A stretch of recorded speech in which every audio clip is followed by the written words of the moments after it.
l'accord du participe passé avec l'auxiliaire être. Alors tout d'abord, on va revoir ensemble les terminaisons du participe passé. Il peut se terminer en « et » comme chanter, marcher, en « i » fini, applaudi, en « u » comme par exemple bu, lu, mais aussi il peut se terminer par un « s », pris, mis, ou alors par un « t », fait ou dit. Et là, le problème, c'est que ces mots-là, on n'entend pas la finale. Donc par exemple, il a pris son chapeau. On ne peut pas imaginer qu'il y a un S à pris puisque on ne l'entend pas. Par contre, ce sont des participes passés. Pour savoir quelle est la terminaison, eh bien le plus simple, c'est de le mettre au féminin. Donc on sait que pris au féminin, ça donne prise. Donc par exemple, il a pris son chapeau. Dans ce cas-là, on laisse le S. Je vous rappelle les accords en genre et en nombre. Donc quand il s'agit d'un homme, on ne rajoute rien. Quand c'est féminin, on rajoute un E.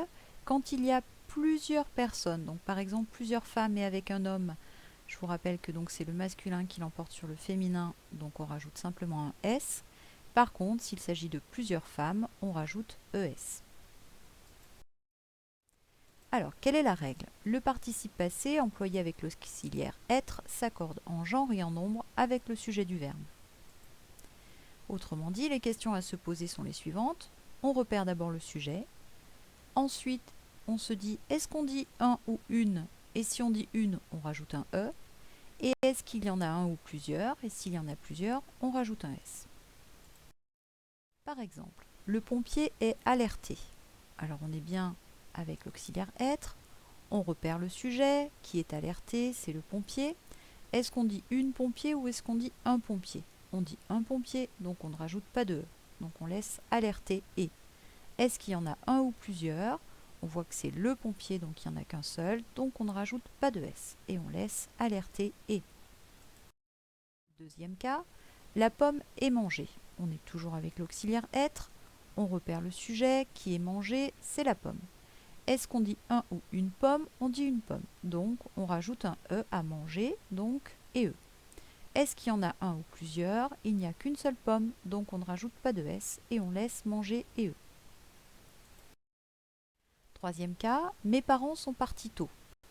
On vérifie, on est bien aussi sur l'auxiliaire être, on repère le sujet qui est parti, mes parents. Est-ce qu'on dit une ou un? On dit un parent, donc on ne rajoute pas de E, donc on met parti I. Est-ce qu'il y en a un ou plusieurs? Il y a plusieurs parents, donc on rajoute un S et donc on met parti IS. Dernier exemple, les portes étaient fermées. On est toujours bien avec l'auxiliaire être, on repère le sujet qui est fermé, ce sont les portes. Est-ce qu'on dit un ou une porte? On dit une porte, donc on rajoute un E, donc fermé et E. Est-ce qu'il y en a une ou plusieurs? Il y a plusieurs portes, donc on rajoute un S, fermé et ES.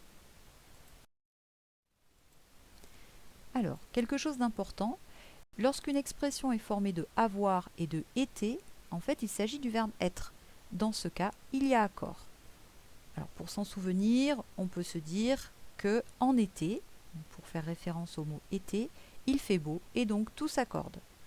Je vous donne deux exemples. Elle a été déçue, donc c'est elle, donc on rajoute un E. Ils ont été trahis, ils sont plusieurs, on rajoute un S. Merci pour votre attention.